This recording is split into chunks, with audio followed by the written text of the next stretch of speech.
மேற்கு வங்க ஆளுநர் மீது பாலியல் புகார் கொடுத்த பெண் இது பற்றி காவல்துறை முழுமையான விசாரணையை மேற்கொள்ள உத்தரவிட வேண்டும் என்று உச்சநீதிமன்றத்தில் வழக்கு தொடர்ந்துள்ளார். மேற்கு வங்க ஆளுநர் சி.வி. ஆனந்த போஸ் தமக்கு பாலியல் தொல்லை கொடுத்ததாக ஆளுநர் மாளிகை பெண் ஊழியர் புகார் கொடுத்த சம்பவம் அந்த மாநிலத்தில் பெரும் பரபரப்பை ஏற்படுத்தியது. தற்போது இருக்கும் பதவியை விட மேலான பதவியை கொடுப்பதாக கூறி ஆளுநர் தமக்கு பாலியல் தொல்லை கொடுத்ததாக அவர் புகார் அளித்திருந்தார். இது முற்றிலும் பொய்யான புகார் என்று ஆனந்த போஸ் ஏற்கனவே மறுத்திருந்தார்.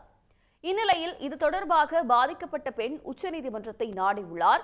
361வது சட்டப்பிரிவின்படி ஆளுநருக்கு வழங்கப்பட்டுள்ள விலக்குக்கு எதிராக மனு தாக்கல் செய்திருக்கும் பெண் ஊழியர் பாலியல் துன்புறுத்தலும் ஆளுநரின் கடமைக்குள் தான் வருகிறதா என்பது பற்றி நீதிமன்றம் முடிவு செய்ய வேண்டும் என்று குறிப்பிட்டிருக்கிறார்.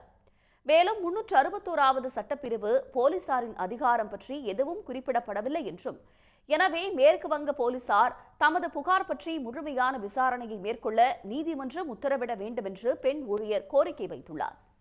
குற்றம் சாட்டப்பட்ட ஆளுநர் பதவியில் இருந்து விலகும் வரை பாதிக்கப்பட்டவர் காத்திருக்க வேண்டும் என்பது அநீதியாகும் என்று மனுவில் அவர் குறிப்பிட்டுள்ளார். உடனுக்குடன் செய்திகளை தெரிந்து கொள்ள சன் நியூஸ் பெல் ஐகானை கிளிக் பண்ணுங்க.